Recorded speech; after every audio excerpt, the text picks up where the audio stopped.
Hello,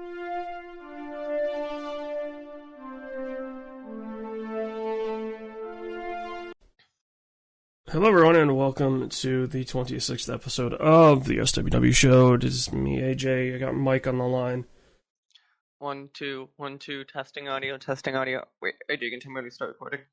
I got Mike on the horn. Not my horn, but a horn.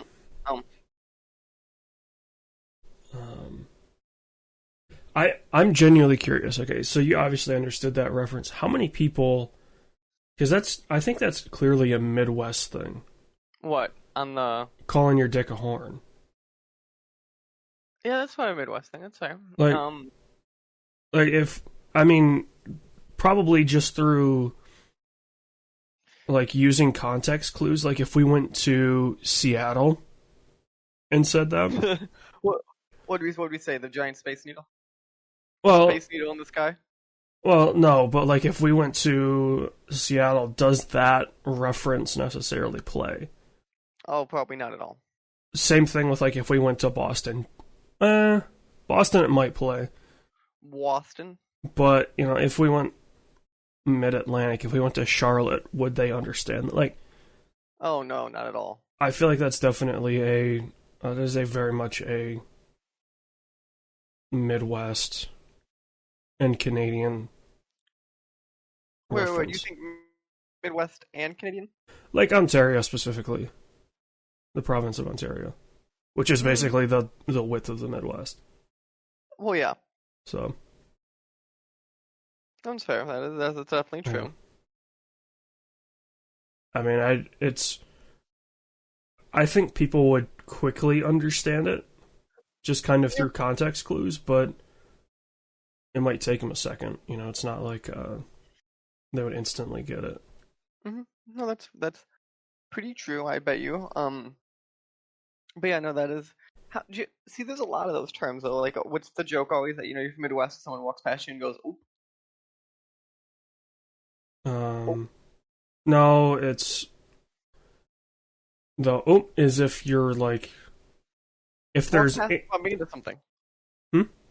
Like, if you walk past or accidentally bump into someone. It's not walking past, it's if you're trying to, get somebody's attention.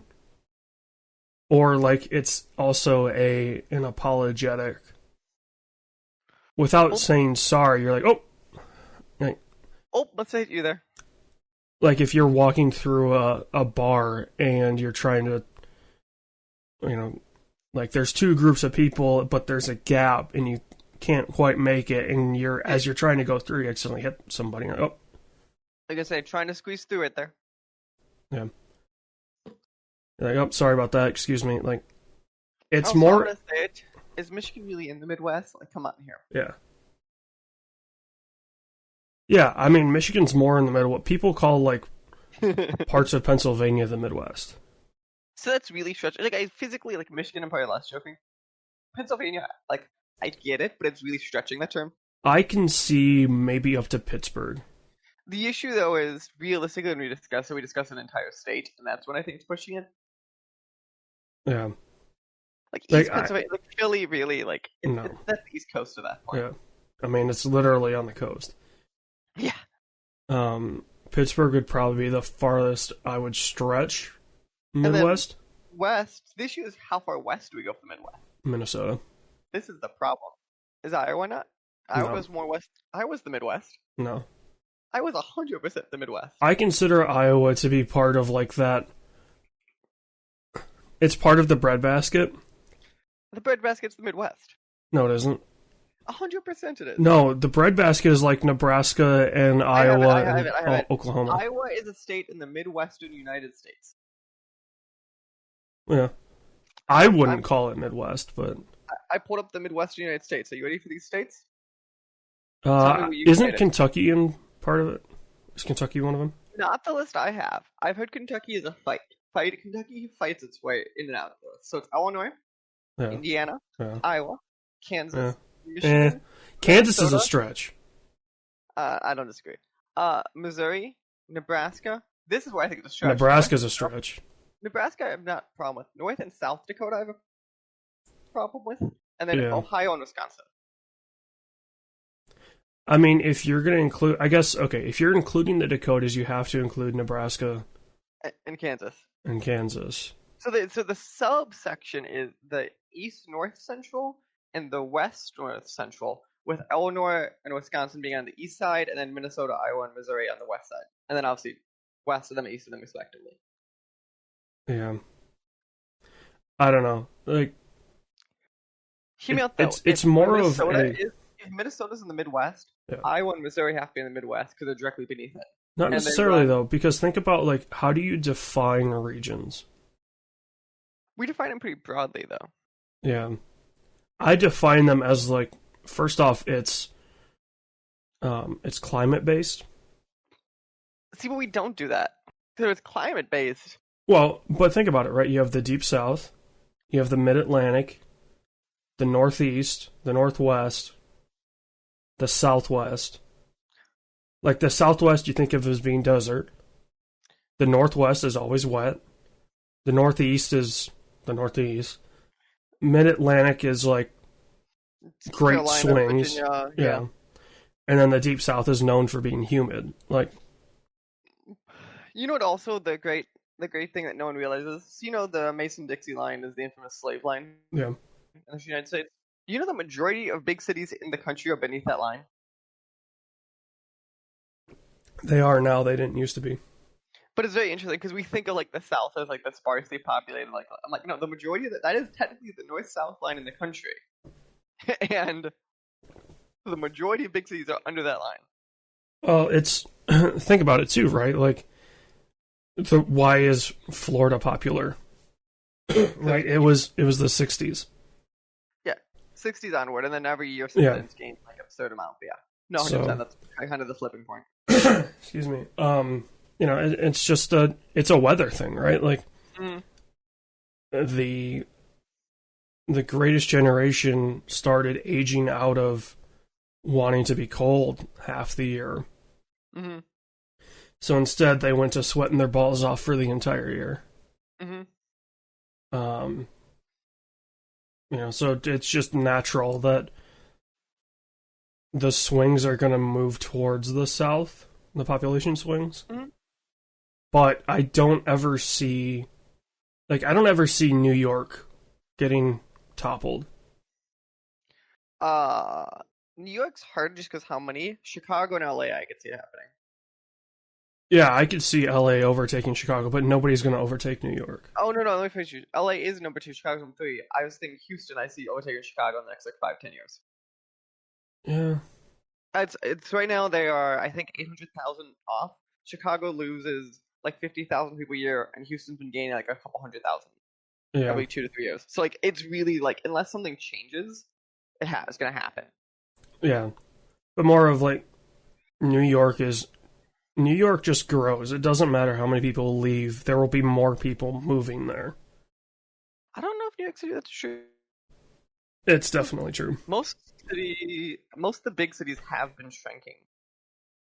But think about it, right? Like, how much stuff is in New York? Like, New York is one of those cities. It's like New York, Los Angeles. I guess you could throw San Francisco in there, but I wouldn't. No, you're right. New York City is growing, which is New York City is actually at its record right now at 8.336 million is the 2019 estimate. It last shrunk in the 80s, and then otherwise it's been growing, and it shrunk 10% in the 80s. But I just don't see like the American dream cities ever. Was Detroit not one of the American dream cities? No. I think it was. If you want to, it used to be. It definitely was. It used to be. Those to me are L.A., Chicago, probably San Fran, New York, Detroit.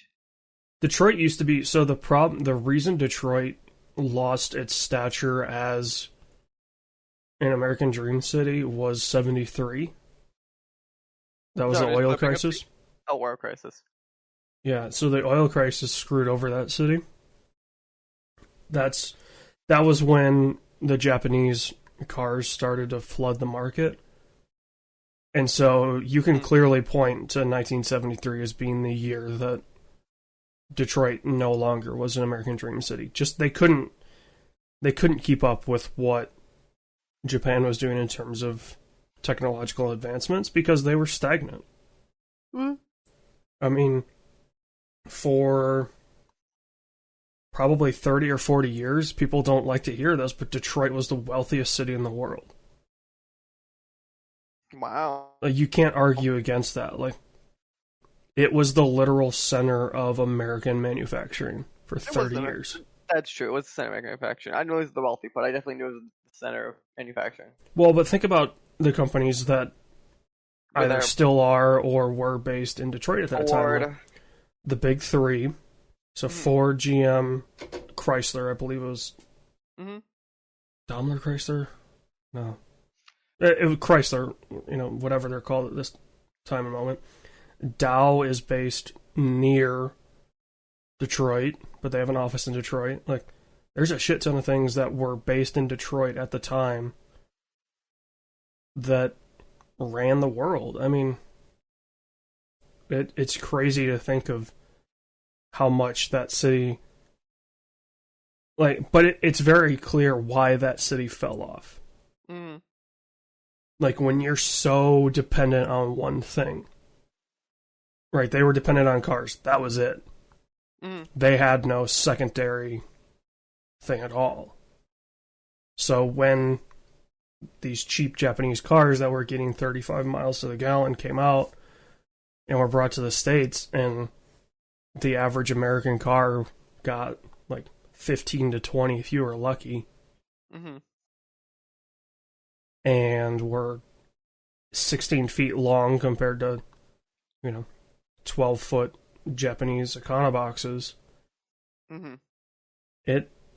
the bottom just fell out. Like, it's very clear why that city failed. But yeah, Well, anyway, it used to be an American dream city for sure. well, thank you for coming to City Talk, everyone. We will be back next month to discuss our next city of the month, which will be Tuscaloosa, Oklahoma. So I went to your homework on Tuscaloosa? that No, city, that's and thank you. Alabama. Damn it, Tuscaloosa. God, you suck. You don't know Tuscaloosa. English and you don't know American geography. There's The next Tulsa, city. Oklahoma, which was the site of probably one of the worst massacres ever that nobody ever talks about. That's true. I know that one.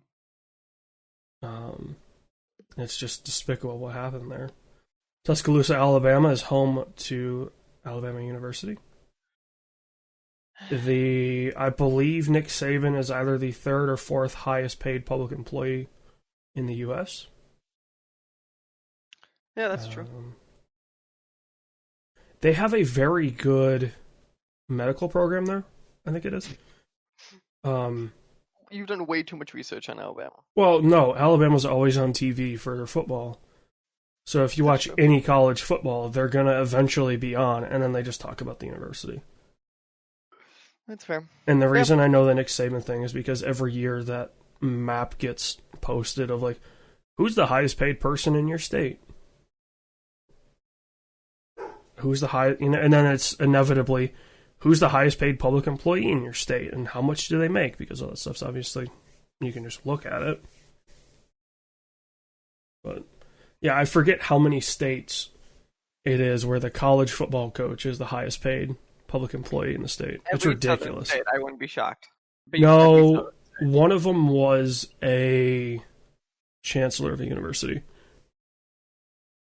It might have been Louisiana. I think LSU's chancellor, when the last time I saw that chart, made more than whoever their football coach was, because I believe that was one of the years where they were transitioning between coaches. Mm-hmm. So the coach that they hired, or they had at the time, was on like a temporary contract. Mm-hmm. So obviously he wasn't getting paid that much, but yeah. Okay. Yeah, let's hop into the video games. So AJ, we've been playing a couple times now. This small game no one's heard of called E- Among Us. Would you like to tell the people about our experience playing the Among Us? Well, I'll tell you what. If Alex Hutchinson had his way, nobody would know about Among Us. Jesus Christ. I'm just putting it out there. I guess. But anyway, how's Among Us? Well, just to clarify, for those that haven't been on Twitter, Alex Hutchinson is a creative director at the Montreal studio that made. Well, they used to be called Typhoon. I don't know what their name is now. They made Journey to the Savage Planet. Mm-hmm. They got bought in, was it January? It was either January or sometime late last year by Stadia. And Alex Hutchinson was the creative director at the studio, and of course, if you get, and let's be real, all of us would have done it. If you were bought by Google, Mm-hmm. you would put creative director at Google. Like, it's not completely false. It's misleading. It's misleading. I think misleading is the right term. It's not accurate. It's not 100% accurate. He's just fluffing up his resume. Everybody does that. Yeah, you'd totally be like, at Google, asterisk, asterisk, asterisk, the studio. Or you just say, creative director at Google Studios. Like, if you just put that, Mm-hmm. Or whatever their moniker is, yeah. I agree with you on that. that would have not necessarily cleared it up, but it's more- much more accurate than creative director at Stadia. Yes, no, I agree. I He agree with that. had I feel like it's a not uncommon It is opinion. bad for someone that statute to making that, especially without Yeah. clarifying the statement better. Yeah. I think it's a better way of putting it, because there's a way to make that statement that I think sounds less offensive than the way he did. But basically what he wanted to do was have streamers effectively buy a license to a game that they're streaming. Which, again, I understand. Like, Nintendo tried to do this with But the there's a reason. whole copyright claim every Nintendo video. And how'd that work out? Well, I don't. So genuinely, I don't know, because it seems like nothing really happened. But also, the issue that you've accounted for is Nintendo is different. And this is the true statement, is Nintendo can shut out a game from a first-party studio, and it's going to sell. Or it's going to be known about. Yeah. This is what the difference is. And I'm sorry, even if you Google, if you shit out an IP that I haven't heard of, it's not going to be the same as saying Nintendo did. Well, hell, look at Amazon. They had that game that They just shit out games. No, they literally shit them out. they had a game that went live, that went 1.0 and then got pulled down within a week because nobody was playing it. I don't understand Amazon and video games. I don't think they understand how to make video games or to market, which is funny because they're buying good teams. I don't understand what is going on at Amazon. Yeah.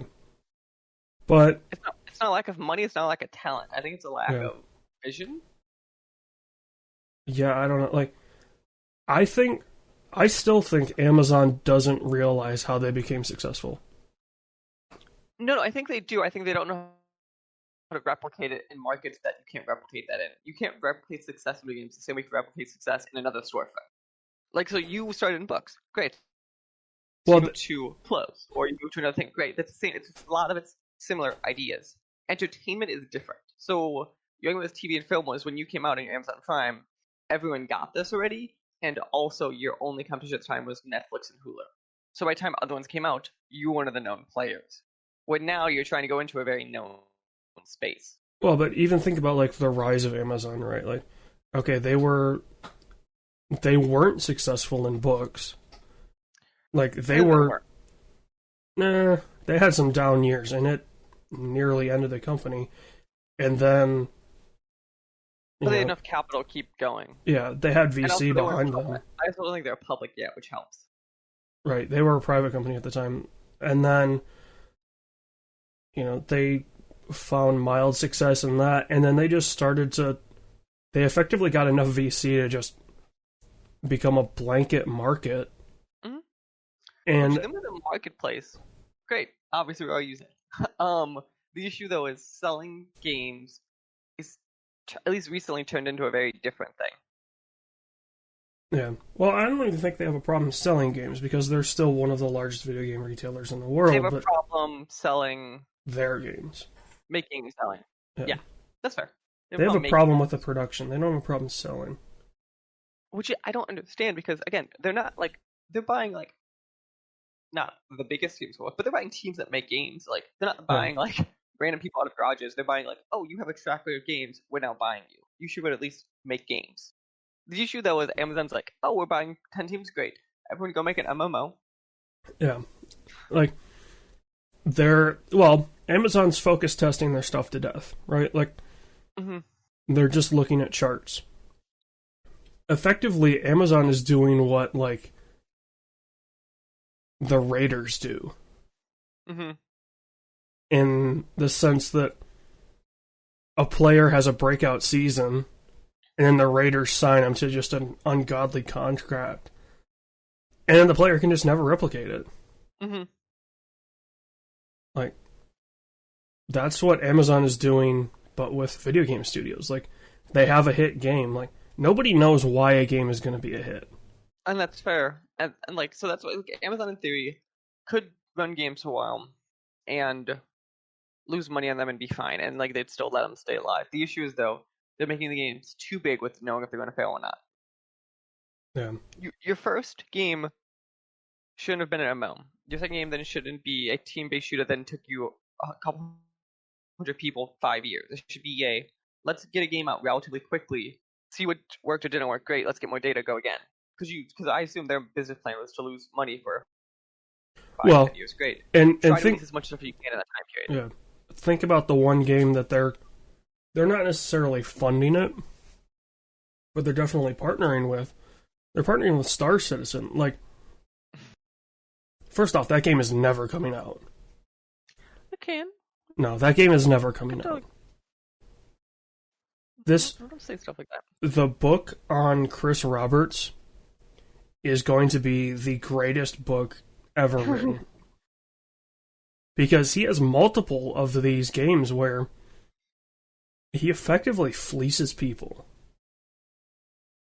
Like, his game before Star Citizen, like, kind of did the same thing. Like, it raised a shit ton of money and then just didn't necessarily deliver. And I love Star Citizen existing because there's still hope that, people can still fleece the idiots in media, right? Like, nerds will be fleeced no matter what. That's just a given. Like, I hate to say it, but nerds will always be fleeced. Star Citizen finally hit a group of people that don't normally get fleeced, and that's the tech people. Like, tech people don't necessarily always get fleeced on things like this. Like, they'll get fleeced on devices, but they don't get fleeced on properties. So it's hilarious to see this. Okay. Okay. No, and then the whole response to Hutchinson's thing has been hilarious. The tweet of the year goes to Alex Navarro, and we all found with calling 911 because we all publicly saw him. His was good. His kind of swoop in, stir the pot, and swoop out was pretty good. Some of the responses, though, have been hilarious. Did you see Danny O'Dwyer's? I don't think so. Okay, let me see if I can quick pull it up. Because his was hilarious. Danny boy. Okay. His thing was... He is one of the guys that I also have the problem with of him he retweets a bunch of stuff, so finding anything on his timeline is just impossible. I can imagine. Let's see. He had one that was the. Oh, it's probably not going to show up on his timeline because it was a reply. It was the Simpsons meme of, "Am I wrong or are the kids wrong?" No, the kids are wrong. It was a perfect response to. Here it is. Okay. So Hutchinson kind of doubled down in saying that amazing to me that people are upset at someone saying that the creators of content should be allowed to make some of the money from other people using their content for profit. So to be fair, I'm going to say the general thing that I think we mentioned before. I was more curious on this. We did an interview with Ross, got a year and some change ago. And that was one of the things that I obviously talked to him about was Let's Plays in general. And the general consensus, and even the story about it, is it's a very gray thing. And the honest answer is no one wants to sue to find out. And so, and it's the, it might have touched, no, it's the children who are wrong. Danny's very good at the swooping in and... Weird pop culture reference, yeah. Weird pop culture reference that just, on the surface, is funny. But then if you start to think about it, like, actually, he lit him up pretty good there, too. Mm-hmm. But, I mean, it's an interesting, like, again, it's not necessarily a taboo opinion to... There is a legal question there, but again, though, it's if no one sues to find out the legal question, and no one of statute sues to find a legal question, which any company who does is going to have a PR nightmare on their hands. We'll never truly know the answer, and that's why it's a gray thing. Well, think about it too, right? Like, if the if Twitch, right, just had a list that they sent to every streamer that's like, okay, this game is approved $30, this game is $100. Oh, I'm saying that'd be a logistical nightmare. Don't get me wrong. This game wants X% of subscription ad revenue or subscription revenue, yeah. Yeah, or tips or sub revenue would be tough because it's not necessarily the game that you're playing that makes people sub. The honest answer should be is the ads that are on. So once you're big enough on Twitch, you have those ads that support you. It should be akin to that they get if you want. Yeah. I don't know. It's interesting for sure. Yeah, it's a unique one. But because, anyway. Well, and I mean, games would just not get played, right? Like, mm-hmm. the best PR in the world for a video game, for a game, are heard of. Well, for any game, is that tweet that somebody inevitably does of, there's 15,000 people on Twitch streaming this game. Yeah. Like, it's not, the $10 million campaign to put up posters that nobody's going to see or pay attention to. Mm-hmm. It's the fact that, first off, these people bought your game, most likely, or a large chunk of them did. Even if you gave away 100 copies and there's 15,000 people playing, that's a really good return on investment. And then those people are probably going to get other people to play. Mm-hmm. Among Us would not have been successful. No. Like, flat out, they said, we're sunsetting Among Us 1 and we're going to work on Among Us 2. And, if Hutchinson's plan was in place, that game would have been sunsetted very quickly, right? Like, there would have been nobody streaming it. But, yeah. Speaking of Among Us, AJ. Yeah. We've been having fun. That's true. So we've been playing Among Us. Yep. What would you say, how has been playing Among Us with my crew of people been, AJ? Um. Well, first off, so there's 3 tiers Oh no. of people that play. So there are archives of a stream that I did on my Twitch on Generic Jericho, and then the SWW Show YouTube channel. Mm-hmm. There are 3 tiers of players in we'll call them the SWW group. Oh no. They're not all SWW people, but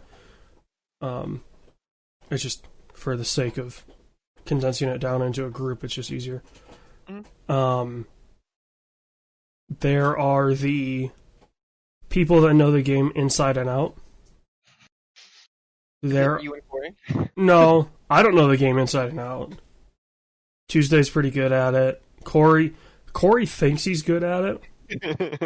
I genuinely believe about half of this stuff he just kind of lucks into.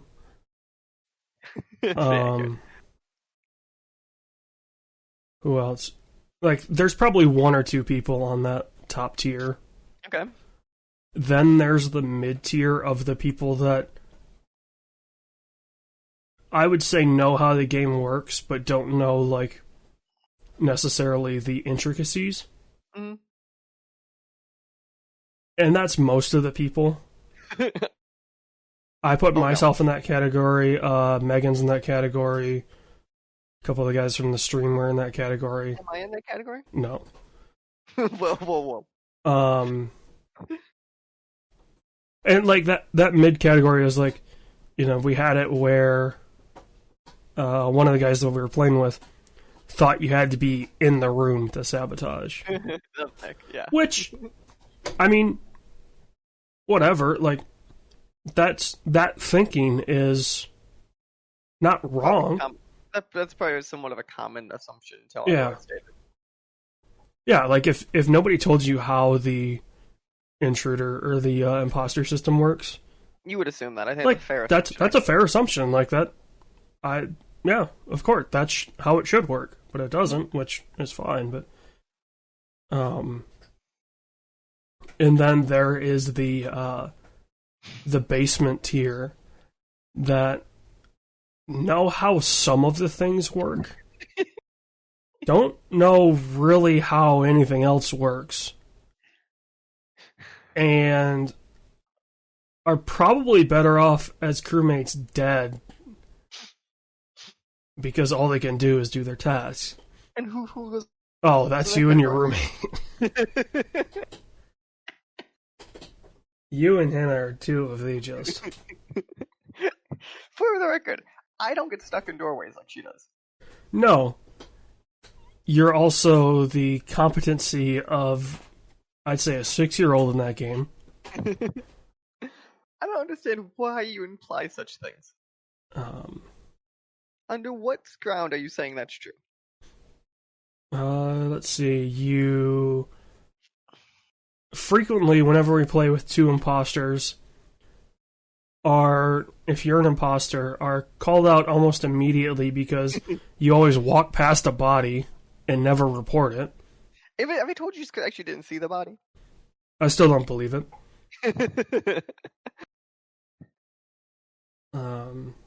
Yeah, there's plenty of things to point to of, man, he's just not very good. I feel like of the people in the middle tier that will become top tier players, Megan is one of them. She is scary good at the game. Like, it's almost... It's bad when you see Megan. Well, you're happy if you're an imposter and you see Megan on your team because she's this competent imposter. So you don't have to worry about them. Mm-hmm. And, it's fun to play at that point. I feel like the round where she and I were imposters, we just made, like, there were still too many people alive, and we made a mistake that we couldn't necessarily recover from. And, There's the round where me and Edgar, we almost won. There was 2 of us and 3 of you guys, and I called the dead body hoping that we could pin it on someone else because we had a good vote, and realistically I thought we could do it. And the issue was that someone was watching security cameras and watched Edgar kill it. yeah. If that didn't happen, I think we could have been fine, because worst case, as long as all 3 of them didn't agree, me and Edgar would have won. Yeah. You gotta look for the cams, dude. So annoying. Yeah. Okay. Have you been playing anything else in your spare time, or just the usual? The usual. I am plowing through Tony Hawk at this rate. No, you got it fixed. No, I'm just playing on PlayStation. Yeah, got it fixed. Oh, yeah, I never said that on podcast. I said it on the stream. I fixed my Tony Hawk situation by just buying the game on PlayStation. This is why we don't play games on PC. This is why we don't buy games on the Epic Store. No rebuttal to that, exactly. Yeah, I think I've got something like 5 or 6 of the parks in Tony Hawk 1 completely done. I've got like 3 in Tony Hawk 2 done. And the vast majority of the parks, I have like one thing to do. It's either like get the tape, or it's like it's usually a collectible or get the tape. Like collect X, whatever. I have that or the secret tape, and then I'm done with the levels. The level I'm having the most difficulty with, though, is Downhill Jam. Trying to get the tape on that level is just a bitch. Because if you're not dead on, it's you get 1, maybe 2 chances at it. So. Okay. Nice. I finished the Outer Worlds Hero of Gorgon DLC. I think we kind of talked about it last time, but Gorman Morgan. I think I'll say 6-7 hours. I think it's for what it is. It's fine. It's totally just more of that game. So if you want more in that world, I think it's a good time. I don't think it does anything like insanely unique or like changes anything fundamentally. So it's more of a like, do you want more in that world? Great. If not, it's not going to sell you on it at all. So it's just like a Fallout DLC. Yeah, but like I wanted more in that world, so I was happy. But like a lot of people at a certain point just don't want more just in a world. So. This game works though, right? Yeah. Okay. It was made on Unreal, so it's not like made on some janky engine. Well, Unreal can be janky, but not in the same way. Unreal's version of jank is way different than the Creation Engine's world of jank. Okay, so Unreal jank. I've been playing Session, the skateboarding game. That's built on Unreal. Okay. The physics jank in that game is ridiculous. That might not be Unreal. That might be whatever plugin they use. To be fair, but yeah.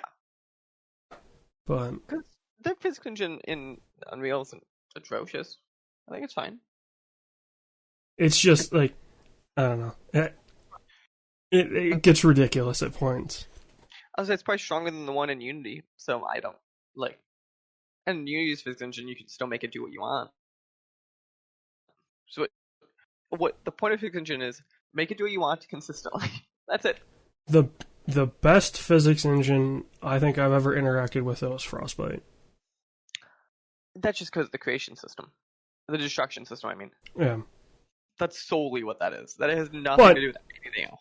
It also, I mean, Frostbite's also a physics engine that takes into account bullet drop, wind. Like, just everything that they built that engine to do. When it's a shooter, it's the best shooter on the market. Yeah. When they try to make a football game with a shooter engine, not as good. It gets interesting, that's for sure. I will say, like, to give the Madden people credit, the physics, Don't do like, that. well, sometimes, I mean, you have to give people credit for what they create. Okay. The physics on the football have never been better than when it was on Frostbite. I can believe that, because that's a lot of the same Yeah. logic. Yeah. Obviously, you change it because the objects are in, but it's a lot of the same ideas behind that. Yeah. But, like, it actually felt like the wind was going to affect how you kicked the ball or how you threw the ball. Whereas on the Ignite engine, I believe is what it's called, it's back to old Madden. Just bullet past it, and you can throw it 70 yards, and the receiver's going to catch it. But yeah. Okay, nice. I'm looking through this. I think that's all we have played. Jumping to what we have seen. One of the things is we talked about. I watched all of season 2 of The Boys. The boys. The Boys are back in town, AJ. The Boys are back in town. I actually really like season 2. I have to ask, do they open the first episode with that song? No, they don't. They Good. really should, though. No, they shouldn't. What did I say? Did I say it? I'm trying to remember the text I sent you. You said something about, like, it goes Watchmen, then X-Men, or I something like I that. think I said in the beginning it feels like Watchmen, and then it turns into feeling like X-Men 2. Is X-Men? Yeah, X-Men 2. And then it turns into something really different. And then totally shocked AOC didn't do the show, or she must like the show because I totally cast AOC in that show. There's a congresswoman from the 6th District of Queens, and Well, you can imagine okay, it looks but- just like her. I mean, okay, 6th District Queens, but that show takes place in New York. Like, you're But it's gonna very- make it's very references. obviously her. Literally, like they show her campaign logo, and like it's literally AOC. I mean, I have no problem with them doing things like that. No, I don't. I think also probably as long as satire, it's probably legally clear no matter what. But it's just funny of how it's like so you watch shows, but it's like this subtle. Like, is this a politician we know? Or like this is full blown her. Well, I believe in Harvey Dent was just, what was it? Was it Nixon or Reagan's logo? Like, they do this all the time and stuff like that. Like, they're gonna find the pop culture reference and make it. I think 2008 was Nixon's height of pop culture. But go on. Well, no, but also that his character, the Harvey Dent character, was written Yeah, around that time. They didn't change the campaign Yeah. logos, so Nixon was kind of known as a two-face. That actually makes sense if you kind of read Nixon as a characteristic part, like what type of character he was. Yeah. Yeah. but what I'm saying is, like, Dark Knight didn't change the logos. They didn't change the logos, but they grounded that world a lot more than most of Batman had been. Yeah. That was the big Nolan thing. Was like, let's ground this world into something that feels like it can exist. Which I really hope. What are they calling, just Batman or the Batman? That looks like it's going to return to The Nolan-esque. Nolan-esque, but not necessarily. Maybe not necessarily as grounded, or maybe more. I don't know. It looked pretty grounded. Like I watched the trailer the other day for some reason again, and I'm like, that still feel like I'm curious to see because like Patterson feels like he fits the role. Yeah. I want to see what the Riddler is a little bit more, and like Riddler can be a really cool grounded villain.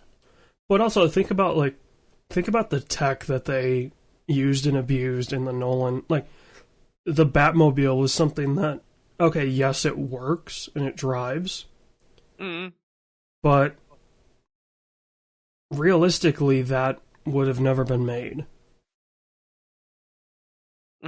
So, whereas the Batman's Batmobile is just a modified, like, mid-engine old sports car. So maybe Twilight Batman will be more of the. I really like the way that they're going with, like, obviously they're completely different franchises, but Spider-Man: Homecoming was very much a grounded Spider-Man. I'd say it's very different because Spider-Man being grounded is way different than Batman being grounded, but I totally But agree. but I like the idea that we're getting to these. Hear me out though. I'm gonna say something. For a Superman movie, Man of Steel is grounded. I haven't seen Man of Steel, and I've maybe seen that movie twice. Okay, just because the nature of how they discuss the villains and they discuss Clark Kent growing up and how they kind of show that, I think for a Superman, and that's the aspect of for a Superman movie, obviously, it is grounded, especially compared to Batman vs Superman or Justice League. It's 100% grounded. Yeah. Yeah. Yeah. Okay. Other stuff. We watched 2 episodes of Black Mirror the other night. Which Uh, series? what do you mean? The Which series? most recent series, or Do you mean season? well, they're called the series. Let me pull it. Actually, I'm gonna pull up the episode list and I can tell you header. So I just wrote down the notes for me. Because it's a UK show, so it's their series, not seasons. I know it's fucking disgusting. Black We watched Mirror. the entire history. No, it's not the entire history. We didn't watch that. We watched. Did you watch series 5? I don't think so. I'm pulling up what we watched. You know. No, Maybe that not. It one. doesn't look like series 5 is out yet. It's out. I think it's out. Oh, it's only 3 episodes. Yeah, no, it's super small. I do like that they're short series, but they're like, I mean, you want to talk about production value. I watched Crocodile. Okay, so you watched series And 4. and what's the other one we watched? The one with the Uber. Smithereens. We watched Smithereens and Crocodile. So Crocodile is the one they have a memory piece you put in the ear and that kind of runs the memories. That's not the one I focus on though. I want to focus. So Smithereens is the other one. It's akin to like Twitter kind of, and it's someone takes someone hostage who uses like an Uber-esque app. And the thing that caught me about that episode is to me it didn't feel like a Black Mirror episode.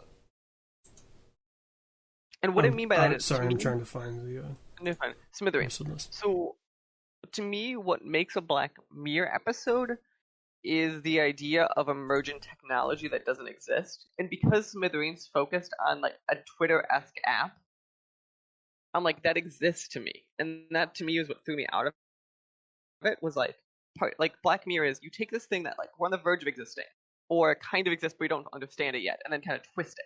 This just took a thing that actually exists and just say someone got hit into an accident with it. Like that to me is. But I mean, that's also hold on, series. That's Hang the DJ, right? Like that's effectively Tinder. Yeah, no, that's fair. Like I'm not saying other ones don't do it, but I think to me though, I always think the series is weakest when it does something that fully exists and just doesn't add anything to it. Like playtest is just like what if VR was taken to the extreme. Right, but that's taking to extreme. This is not taking to extreme. This is just saying that someone's distracted on Twitter while driving. That's the entire plot of the episode. I mean, like, it is what it is. Like, they can't be all bangers. No, and that's fair. I mean, hell, the first episode is literally something that happened. Yeah. And the entire history of you is something that will happen. But that's something that will happen. Saying it's something that will happen to me is different than saying something that fully exists. Yeah. That's also, just can you imagine? So, the first episode of Black Mirror switched over to Netflix, I think, for 3. Season 3. 3, yeah. So, series 1 and 2 were aired on, I believe it was ITV in the UK. The literal first episode is the story about the literal current prime minister in the UK, about a rumor that he had to have sex with a pig in college. Mm-hmm. And that is the storyline for the first episode. Yeah. Like, oh man, like, to go back to 2011 and be just in the zeitgeist of the UK at the time. Like, because that was a huge, like, in terms of production value, Black Mirror is up there with anything HBO does. No, I agree with you 100%. I don't think I'd argue with that in the slightest. Granted, I think HBO gets. I don't know. HBO is obviously the gold standard. Mm-hmm. They always will be. San Junipero, for instance, like, had a couple big name actors. The production value of Playtest was huge. Like USS Callister, the opening for season 4. Mm-hmm. That is a huge, like, in terms of budget and production, like, it was amazing. But then you have, Archangel, which isn't that good, like, in terms of value. And then you have Metalhead, which is very much if you don't like art film, you're going to hate that episode. Mm-hmm. Yeah, it's just kind of all over the place, but... Mm-hmm. No, that's fair. Yeah. Otherwise, yeah, I think that's kind of the big stuff, unless you've been watching anything big. Watching the Dodgers work their way towards the World Series. Through the World Series. Through the World Series? They're up 2-1. Wow. So, okay. Trying to remember. There was some history made. So we're recording this on Saturday. Last night. Walker Buehler pitched for the Dodgers in Game 3. He became the first pitcher in World Series history to record double-digit strikeouts in 6 innings. Okay. He had 10 strikeouts through 6. And it is also, I believe, the second time in World Series history that in back-to-back games, a team was no-hit through 4. Okay. So, like, this World Series has been a historical one, not only from the fact that obviously it is a just weird World Series, mm-hmm. with kind of the way that everything has to be done, but it's also like,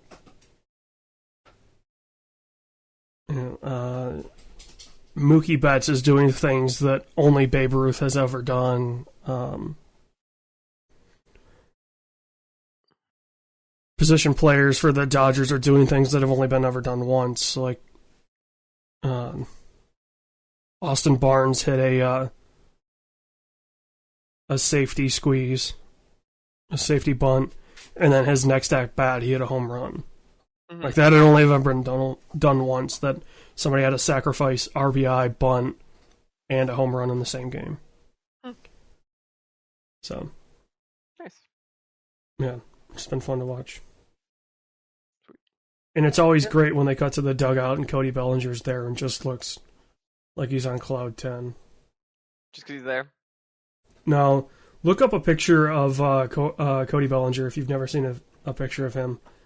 He looks stoned off his ass whenever he's in the dugout. Maybe he is. Let's be honest here. I mean, I wouldn't put it past him because the MLB doesn't test for weed, but... he definitely looks stoned off his ass. Yeah. But wow. I also, like... I don't think marijuana would help you play baseball. No, it'd probably hurt. Because... I didn't watch him go to throw the ball. He'd be like, where am I throwing it? Where?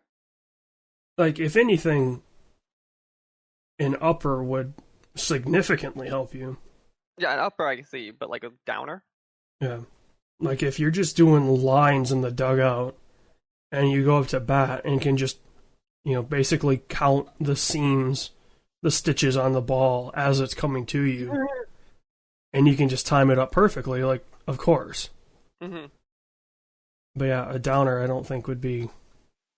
the most helpful thing in the world. Yeah. No, I tend to agree. I definitely tend to agree on that one. Yeah, okay, nice. Oh, yeah. And it would make baseball feel even longer. Oh, yeah. Baseball doesn't need help being longer. That's the one thing baseball does not need help with. No. Well, okay, I will take a 4-hour baseball game if it means the teams are just blasting home runs. That's not usually. That's not the case. Okay, so I think that's all of the other stuff. I think it's time for us to hop into La News. Well, hold on. You have, quote, bouldering under want me to what talk- you've done. I was going to skip over this. Yeah, I started doing... Do you know what that is? Yeah. So I started doing that now for some reason. Okay.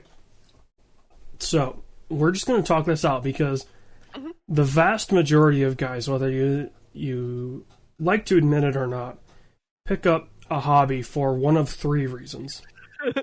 Oh, no. Well, just, right, you either, there's a monetary, a physical, like a relationship thing behind it, or you are, like, the one that nobody wants to talk about is, like, recovering addicts get into things to try and, like, people that were addicts have addictive personalities, so they just start doing something to try and replace whatever they did. Okay. So, of the 3, as far as I know, you're not an addict. I smoke crack all the time while recording. What are you talking about? I don't think there's a monetary thing behind it. So that leaves 1. You're funny as fuck. It's an And interesting thing. and from the way that you're pushing it off, it's definitely that. I don't know what you're talking about. Hey, I took several psychology classes. I took 2. I took 4. I took 2 because I had to, and 2 because I wanted to. It's actually pretty fun though. I think I'm somewhere like between V1 and V2 because they rank all of the walls. Yeah. It goes up to like 16, but like there's like a dozen people in the world that can do 16s. Okay, And so are you actually bouldering, or are you going to a gym that has walls? No, it's a bouldering gym. Okay. There's a gym that is so they also have rock climbing like with the hooks or whatever that Yeah. you like no the walls I'm doing are actual ranked bouldering walls. Okay. So it is bouldering. It's not rock. It's not like just rock climbing. It's actually. Like, I wasn't sure if you were going out, because there are some spots in Minnesota where you can truly boulder. No, I'm going to a gym. I'm not that crazy. Okay. But but they are still like they're still ranked. It's not like a flat wall. It's none of that. It's a pretty decent workout. The issue I totally tore up my hand the other day, so I'm not doing it for a couple days because I had one where because I'm like 5'7", so there's a few of them that on like, a good day. You're funny. But like, well, let's be realistic. You're 5'7", in the same way that I'm 6'2". No, I'm actually 5'7". I'm like 6.5 inch. Okay. So I don't like. I genuinely have no idea how, like, to me, just like, and I'm sure everybody has this. Like, everybody thinks like, oh, I know what 5'7" looks like.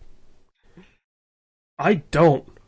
So I am genuinely. I know how tall you are, but I'm like 5'6" and maybe some like 3/4. But like I'm 7. I'm not like bluffing myself an inch and a half. Yeah. Any stretch. Well, like, I mean, you stopped by to visit at one point, and everybody in West Michigan is like 6 feet tall. So, like, the only time you're ever 5'7" is on your way to 6 foot. Like, nobody stops at 5'7".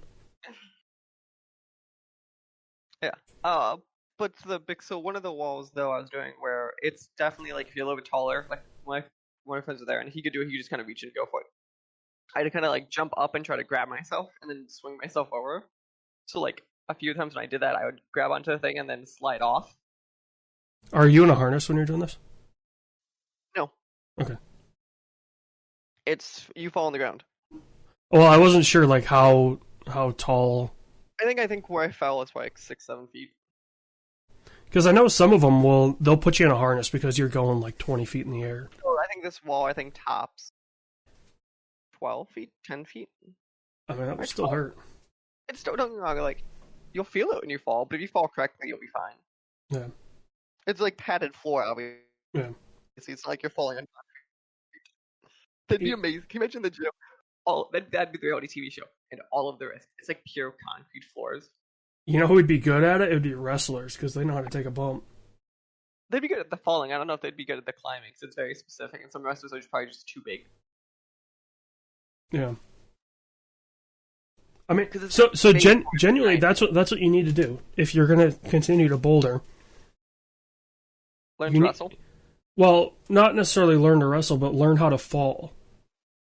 Like go to a wrestling school. There's a bunch in Minnesota, and just like figure out how to rotate yourself from no matter the height to land.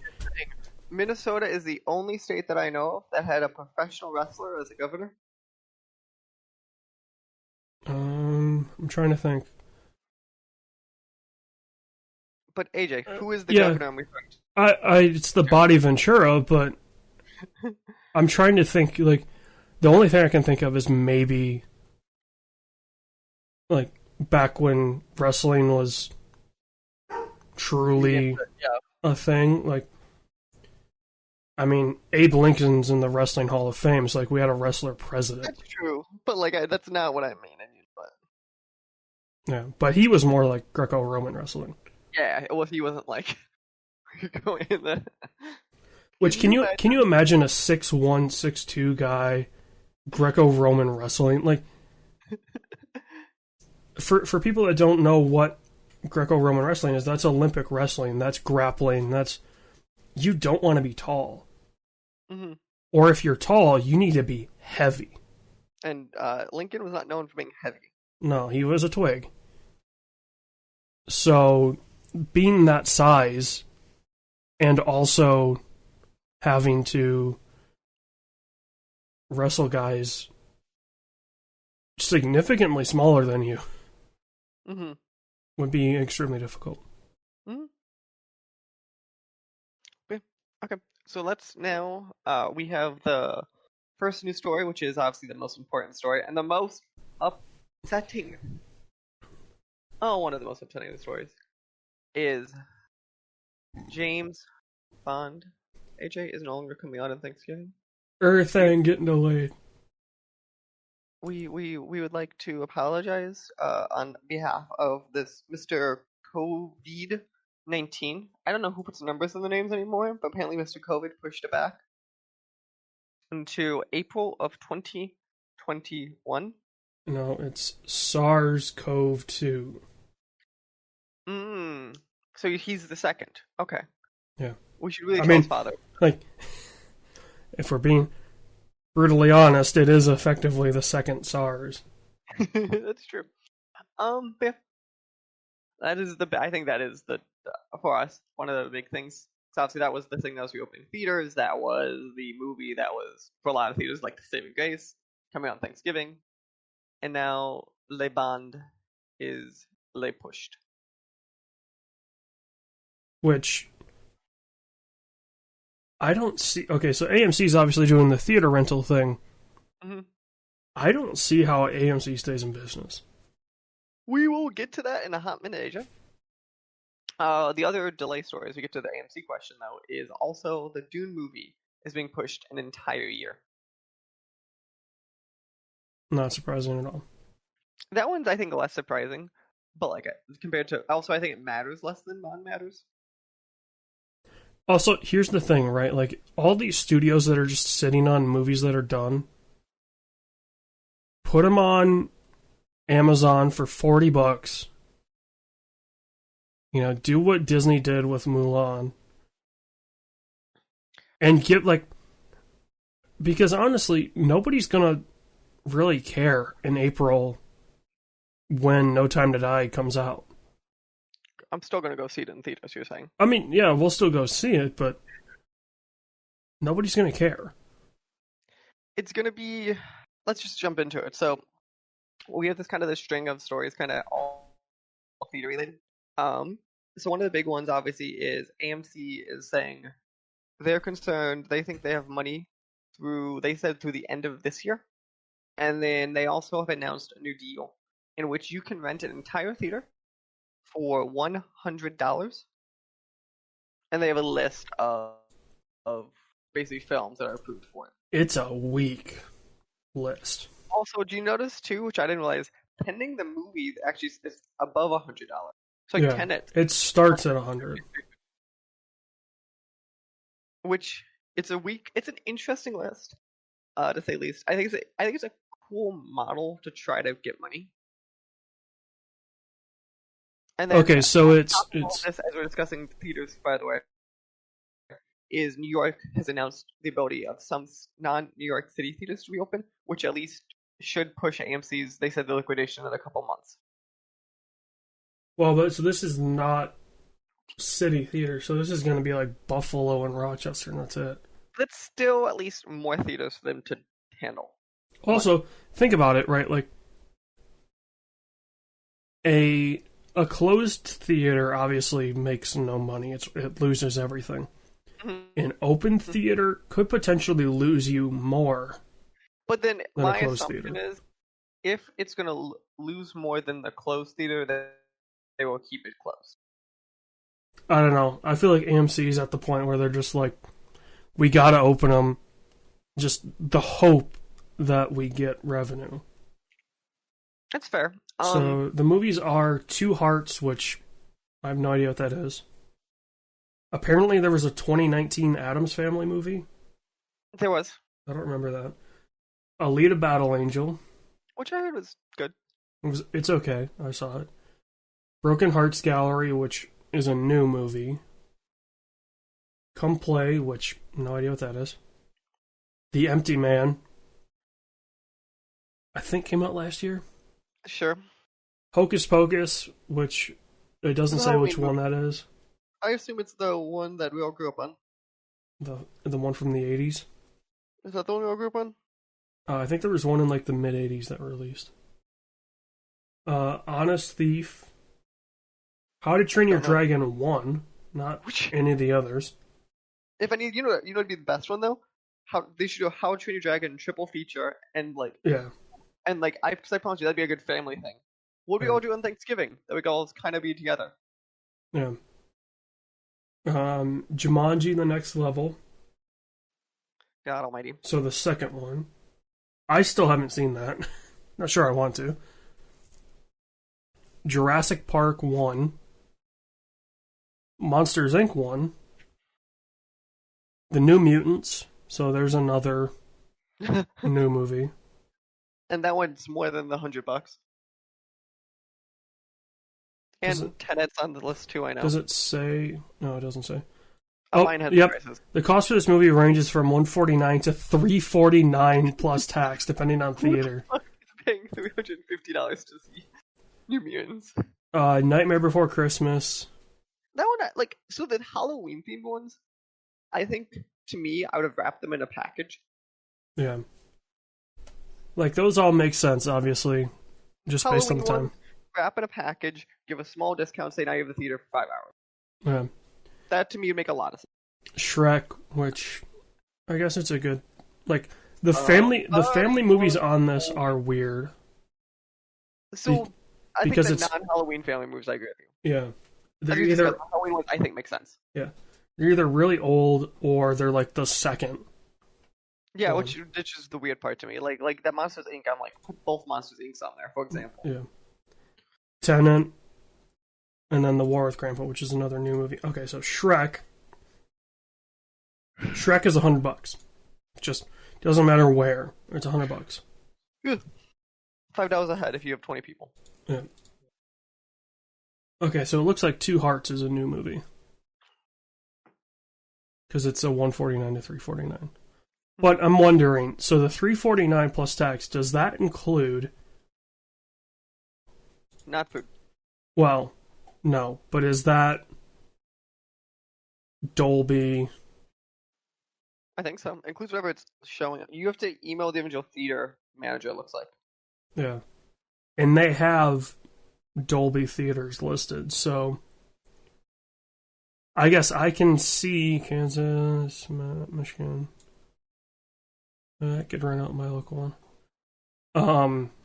I could see a Dolby theater running 350 Mm? because Depending what I think those are like $25 tickets anyway. Mm-hmm. They're expensive. So, but that makes me wonder. Okay, so 149 to 349. The only thing that's unique, like they don't have any of the IMAX theaters listed. Mm-hmm. It doesn't look like. So, is it 149 or 349? God. Like, is a Dolby one 350 and a regular one 150? Like, Mm-hmm. What they should do, and which they could never do, just based on, I'm sure there were several laws out there saying that you can't do this. But let me rent out the theater for 5 hours. I'll pay you $200, and let me just let's have a giant Rocket League game, or Yeah, I wish you could just rent them for. which I know some theaters you can still do. Like you can just rent the theater. Mm-hmm. But, or like I want to rent a theater so I can watch Interstellar. I've got the Blu-ray. Yeah, that should be if you have rights to it. That'd be interesting. Yeah. Well, but that's a sticky situation though. If you're paying physical rights, they might be okay. Like there might be something like if you have a disc, it might be acceptable kind of stuff. Yeah. That's probably get along with that. That's probably streaming is where it gets weird. Well, no, they can't. I don't think they'd be able to charge per seat. They could only charge. You're renting for a space to use. That's Yeah. what it'd be. They could charge you, be like, "Hey, But no, you couldn't buy a ticket like Mm-hmm. the way that Alamo does it, where you have to buy the ticket. Right. No, what they would have to do is be like, "We are renting you a party room, and here's a DVD player. What you do with it's up to you. We can't touch it." That'd be. I bet you that's legally clear. Yeah. So put it on the docket, and Mike and I are going to rent out an AMC, and just all day it's just going to be like hardcore porn. It'll be $5 a head, so that'd be $10 a person.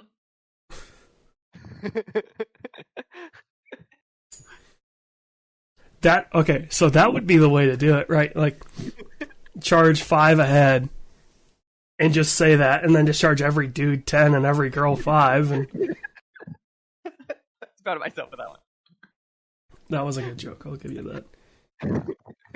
Thank you. So we're gonna have blocks, though. We're gonna have a 2-hour bondage block. We're gonna have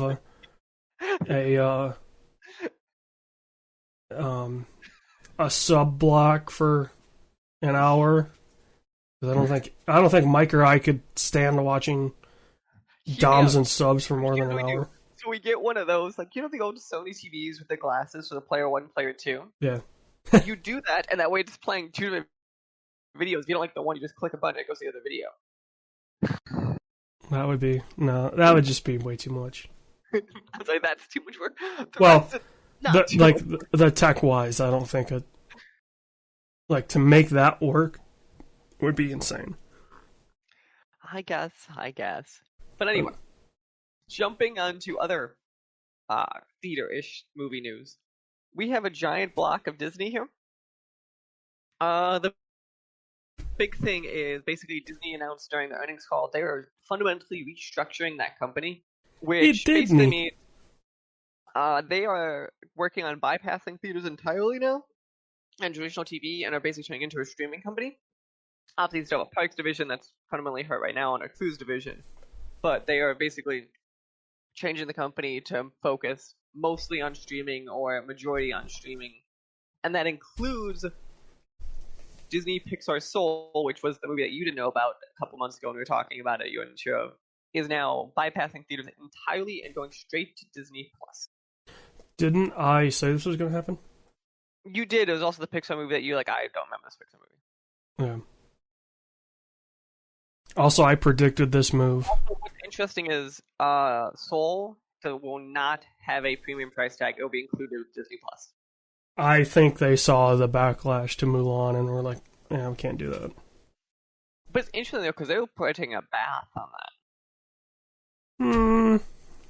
Just the cast is a good chunk of money. Yeah, I guess. I mean, the only thing I can think of is if they,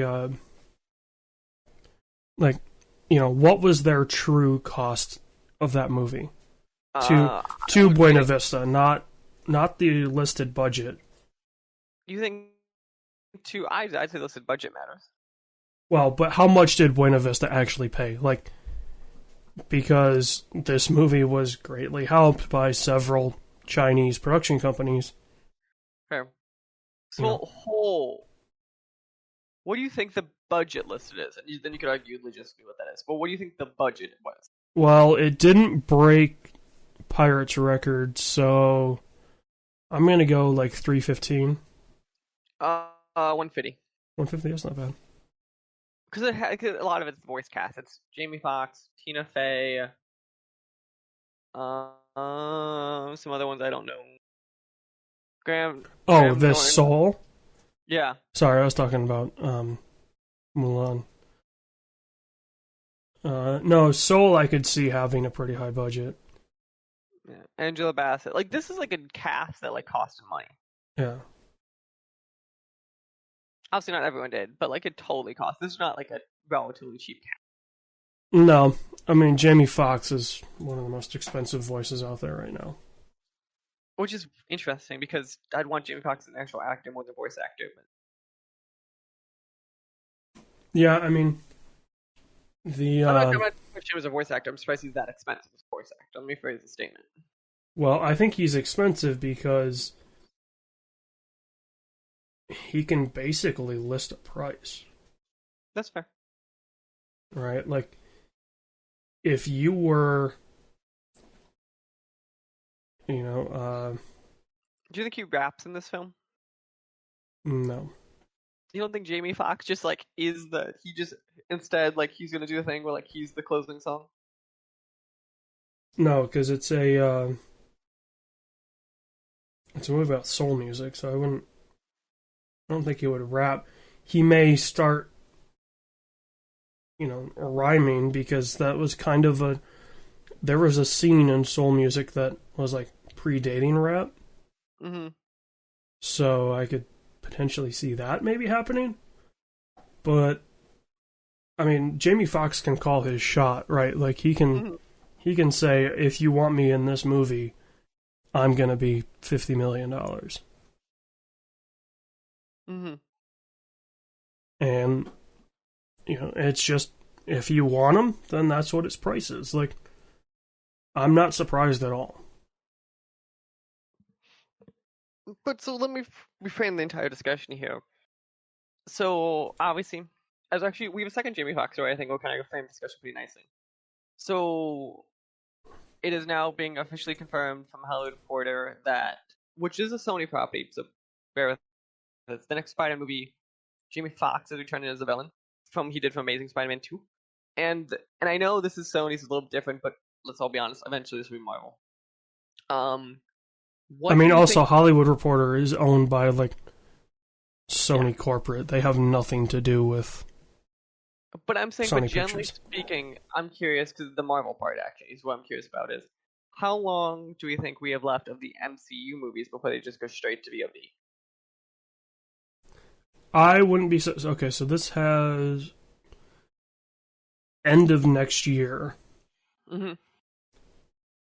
listed as its release already date. Pushed a bunch of MCU movies into like halfway through next year, and like Black Widow, I don't even think has a release date yet. Or if it does, like it's some joke date, it's not going to hit. Yeah, I see this movie. Black Widow is May 7th, 2021, currently. That's not coming out. Yes. That is going to be a Disney Plus exclusive. But like when that goes, it's gonna because that was supposed to be this year's best performing movie was the estimate.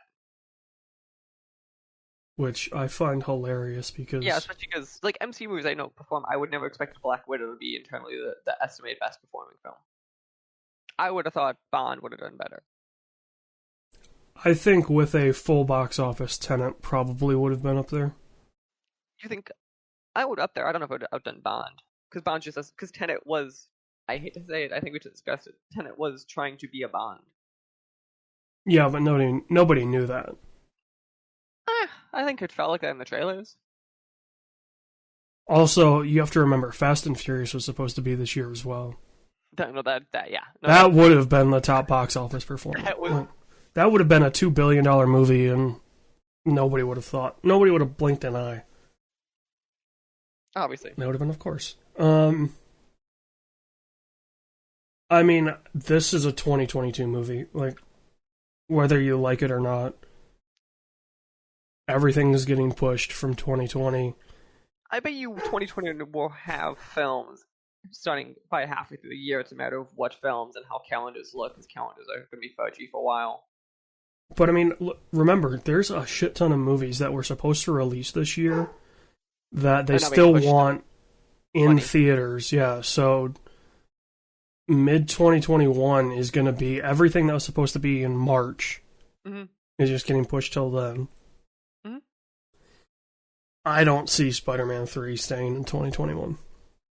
No, that's fair. I think a lot of 2020 films will actually come out in 2020. I also don't see 2021 films that get pushed. Like, this would have been an insane time schedule because they were shooting, like, probably around about now to have this movie come out a year later. Mm-hmm. Like, MCU films tend to go relatively like boom, boom, boom, boom. Are they just farming the effects out to a Chinese, like, no, they're death camp? They're in Lucas, I think. From my understanding. I guess, yeah, Lucas isn't doing shit, so. My understanding is I think all of the Marvel films are edited at Lucas. That doesn't surprise me. They're like, well, we gotta make our money back somehow. Yeah. Because that was not a cheap purchase. They made their money back, don't get me wrong. But, yeah, it's not cheaper. They made their money back, and they, at the same time, destroyed the franchise that made that studio worth anything. Fair. But I bet you there's still enough money to milk out of it that it would be a purchase that was worth it. You could say, does it change the way we talk about it? But the money will... So, yeah. So next section, we have a couple of trailers to talk about. The first one, I think both of these you probably won't care. But the first one is Animaniacs. We dropped their first trailer. I'm surprised Hulu picked this one up. I am too, and I actually think it looks like it's doing... I actually think it'll look at... Yeah, I'm more surprised that Disney didn't just... It's because it was Fox. Yeah, because it was Fox, wasn't it? Yeah, so that I guess that's where it gets weird, right? It's not Fox. It was a Warner Brother. It was Warner, that's what it was. But I think it was Fox ran on Fox Kids. Am I crazy? Time to look this up. I thought it was on Fox. Animaniacs. It's time for Animaniacs. Woo! I only know it from the... Yeah, Fox Kids Block, Steven Spielberg presents. Well, okay, so hold on. And then it started on Fox Kids before moving to the WB. Moved to Kids, Warner Brothers. That makes more sense. Okay. That makes a lot more sense. Yeah. And then I bet you that, yes, another 100%, that is... It's still, I guess Hulu, Warner owns a third of Hulu? Right? Because it was Disney, ABC, NBC, and Fox. Those were the three that started Hulu. NBC is Universal NBC. That's not even Warner. Yeah, that is weird. Also, because Hulu at this point has Disney is controlling stake in Hulu because they own 2/3 of it. I think they bought NBC out. No, I'm looking at it right now. Walt Disney Company owns 67% of equity with full control. Comcast still owns a third of equity, but they have removed all voting rights and sold those. That's what it was, yeah. So they still have money behind it. They do not have voting rights on it. So it's just a stockholder at this point with no voting rights. Yeah. And interesting, it's 2024 is when they're just going to buy him out entirely, whatever the valuation is at that point, is the deal. Yeah.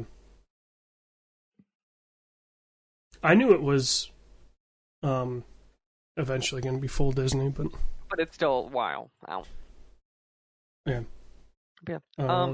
So generally with Animaniacs, I find it interesting they got Spielberg back, and I also think it looks great. Like it looks like Animaniacs. It looks like a modern Animaniacs. Yeah.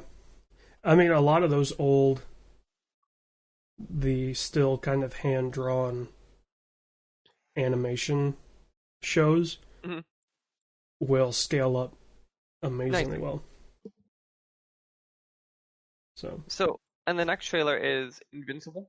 Are you familiar with Invincible at all, or no? No, but you want to talk about a show that looks like it's, done very well with up-resing, and then going immediately to a show that looks like it's straight from the 90s? What? This? Invincible looks like it's straight from the 90s. Well, it's a comic that the creator of The Walking Dead made. While it ended a couple years ago, but it's been going on for a while. So the big thing to Invincible is an insanely good comic. And what I find interesting is the voice cast they got for the show is pretty insane. So it's Stephen Yeun, J.K. Simmons, Sandra Oh, Mark Hamill, Seth Rogen, Joan Jacobs. I'm just going through big names here. Zachary Quinto. Again, though, this is Amazon, so they can just throw money at something, and there's no guarantee it's going to be good. I mean, it looks like it's going to be good. I'm willing to bet it's going to at least be good, because it's 8 episodes, and my understanding is it's just the first arc of the story from the comics. It's funny. I clicked on the Prime Video Wikipedia page because I was on the Hulu one. Mm-hmm. On December 14th, 2016, Prime Video launched worldwide, except for mainland China, Cuba, Iran, North Korea, and Syria. I mean, three of those countries make sense. Mm-hmm. One of those, I think, is just purely because their infrastructure can't handle it, and the other one's an active war zone. Mm-hmm. So, man, I'll tell you what, I would love to visit Cuba, though. Wow. Well, so think about it, right? Like, Cuba is what the U.S. looked like in the 50s. Yeah.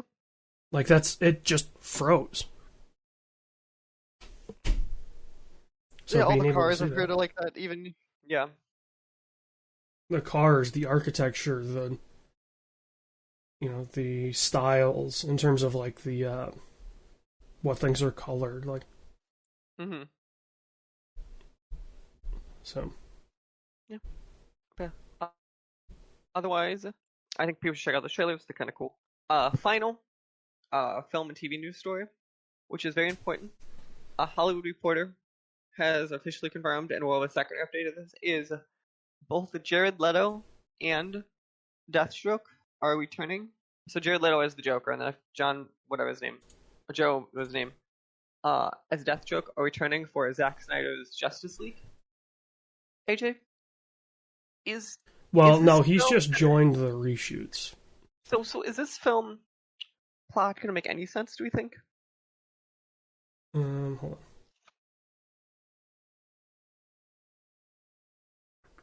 I'm looking for the Deathstroke thing. I don't think it's on this article. It's not on this article. It came out like 2 days ago, and I just never added an article for it because I was like, yeah, whatever. I mean, we were talking about this beforehand. HBO currently has it listed as 4 hours. This will end up being 5.5 hours. Oh, yeah. I think they do 90-minute episodes. Much in the same way that, like, Chernobyl did a couple 90-minute episodes. Mm-hmm. So. Also, speaking of cool things on HBO, um, Run the Jewels performed their entire fourth album for Adult Swim's Holy Kalama Vote thing, and that performance is on HBO, and it is good. Highly recommend. Mm-hmm. If you like Run the Jewels. If you don't like Run the Jewels, then it's still a really good performance. But Nice. But yeah, otherwise, jumping into some, we only have a couple game stories that's really selective in this month.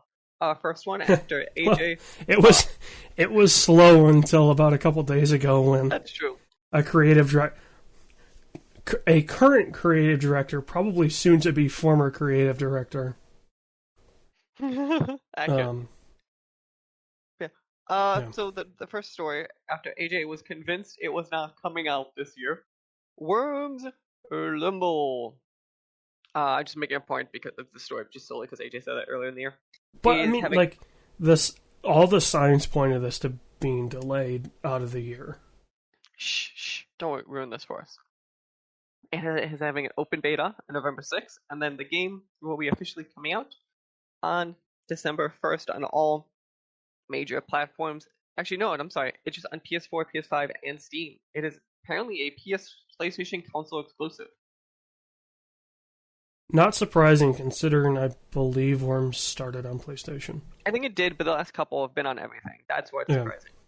So I didn't realize they went back to that. It's more Worms, so like I'll be interested to see how this plays, considering it's a battle royale. And is this old school Worms or is this Worms 3D? It's more old school. It's more old school Worms. So it's like 2.5D, I believe, but the game's signature battle royale. Okay. Also, Worms is like Worms is not a battle royale game. No. Why are they calling it a battle royale? This one is. It will include the game's signature modes: Last Worm Standing and Last Squad Standing, Standard Deathmatch, and one arena, as well as a training map. So is this a 3D? I don't think so. I didn't think so. Can make it up. Alright, I'm going to try to mute this as quick as I can. Okay. Looking at it. I'm watching gameplay or the trailer. It looks like Worms 3D. Oh. It doesn't look quite as Worms 3D as Worms 3D was. Well, okay, hold on. No, it's not turn-based anymore. It doesn't look like. Correct. Okay. That's. I guess that one factor is maybe the biggest thing that. Mm-hmm. Maybe. This is so 2.5D. This is not like Worms 3D was at all. Well, some of the trailers made it look like they were going to that. Back to that Worms 3D. Mm-hmm. And the way that, like, it's one arena as well as a training, like, that arena phrase made it sound like maybe they're bringing back that Worms 3D, which I don't know if people just really hated it or it didn't sell. Worms 3D was not what we all received, is my understanding. It's certainly it was a cool idea. I wonder if bringing that back now would generate a better response. Okay. And then final game story of the month. AJ, it is officially the end of an era. Farmville is officially shutting down on December 31st, 2020. Farmville and all Flash games. That's true. Flash games.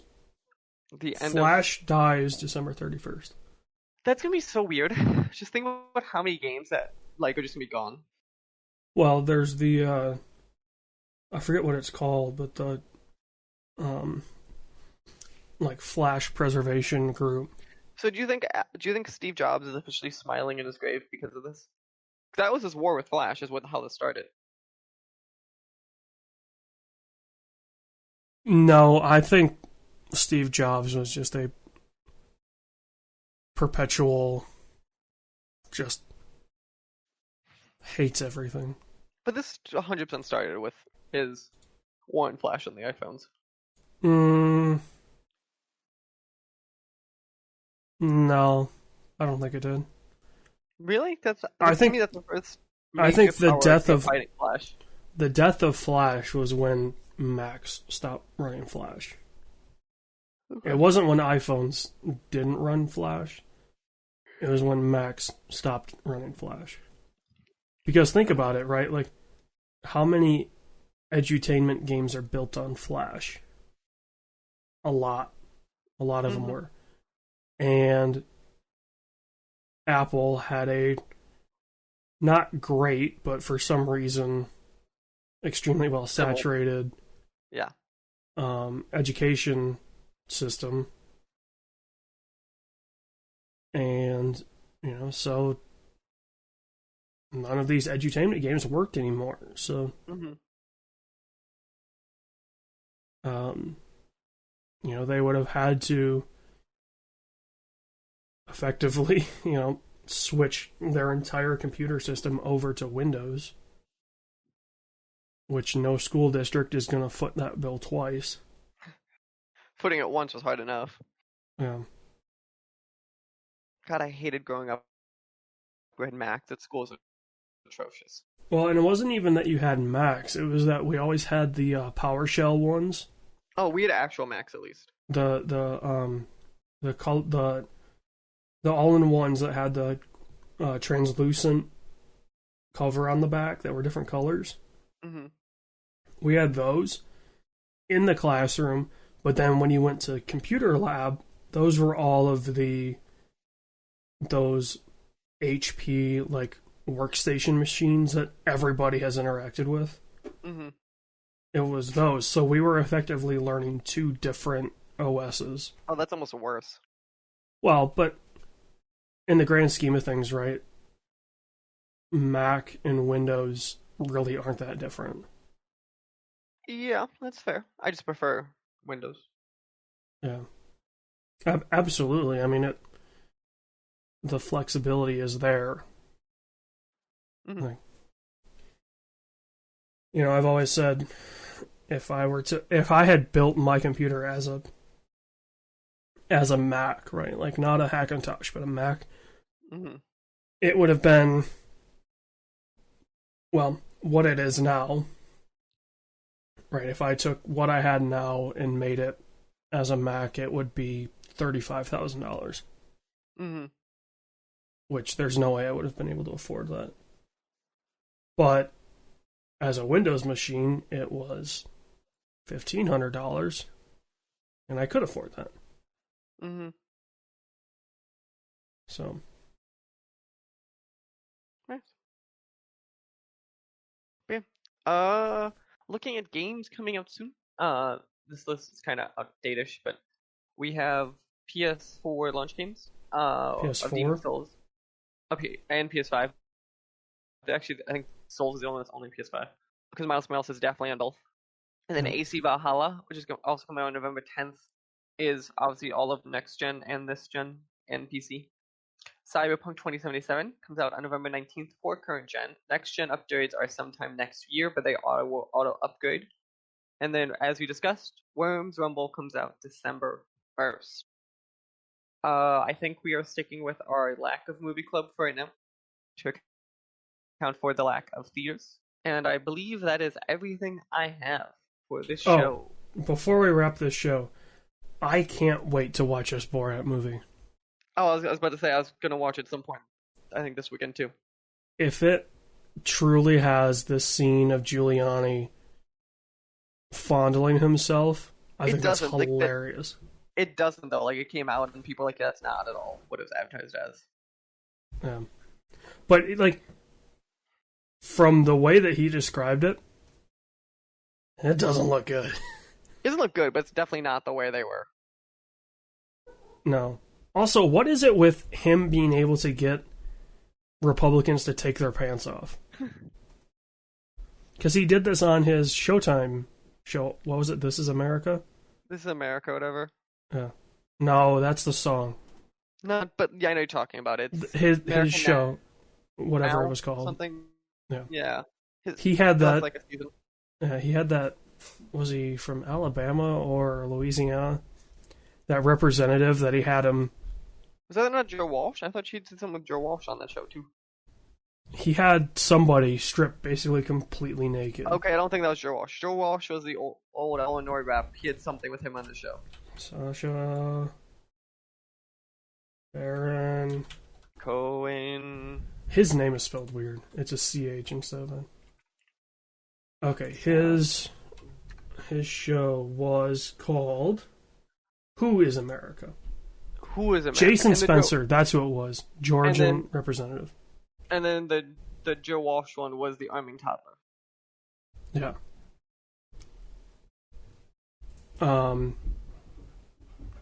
Yeah. Jason Spencer, Republican state representative from Georgia. How to detect and repel terrorists by taking pictures up a woman's burqa with a selfie stick, walking backwards while burying his buttocks, and yelling racial epithets. That's what it was, yeah. Spencer initially refused to step down, stating that he was exploited by the producers. I remember watching that entire clip. You're like, what the fuck? He was not exploited. Like, he was listening to this guy hook, line, and sinker, no matter what he said. Mm-hmm. But, yeah, it was hilarious. On that lovely note, I think is how we're ending the show for this month. Again, check us out every single Friday, 9 a.m. Central Time on anchor.fm/SWW or the SWW Show on podcast feeds around the globe. You can find me at Mikey_Moni. Find AJ at AJ_Losi. Hey, tweet us what song we should use as bumpers, because we can do that true. now. We now can do that according to Anchor's new rules, since they are owned by Spotify. I think there might be a limited catalog, but we can search internally if it's listed or not. It's not limited. It's all of. If it's on Spotify, we can use it. Is that what the rules? Okay. That's what I read it as. Nice. So yeah, I think that is it. We will have an F1 show either right before or right after. I think right after this episode based on race times. I believe that is everything. AJ, anything else for these lovely people? I don't believe so. Ooh, go out and vote, I guess. But I think this is too late for you to go vote. So hopefully you voted.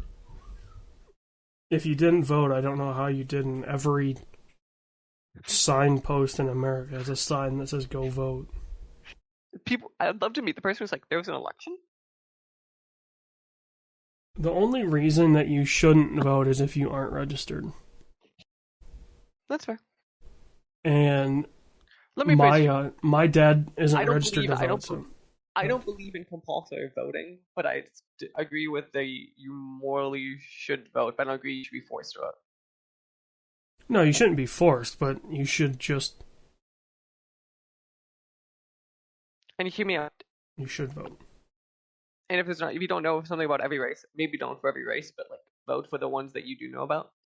And hey, if you have to vote for somebody, just do the Shaq SAT rap. A, B, C, and it's a D. This one's D, so it's gotta be C. Just like go through. Also, like if you have, at least this is the way that I do it. If you have like school boards or treasury that you can vote for too, go ahead and choose one of each party. Like, because at the very least, there's also diversity. Most of those you're just taking a random guess anyway. Like, unless you know the person, let's be honest, you probably, unless, like, except you ain't know the person. But, like, broadly speaking, you have no clue you're voting for in those. The only one that I was like, okay, I'm voting for this person solely because I know them. Mm-hmm. I didn't know the other, like, I knew the person and his family. But you didn't. Yeah. I may not necessarily agree with everything that he stands for. But I know him and I'm supporting him. So. Okay. Also, the other guy was a joke, so I was like, no. Fair enough. So yeah, we'll catch all you next time. Goodbye. This episode is partially brought to you by the Humble Choice program. Did you know Humble Bundle has a great monthly subscription service that lets you get a ton of video games every single month? That's right, from plans range from $5 to $20 a month, you get a hold of a bunch of free games they have available to you.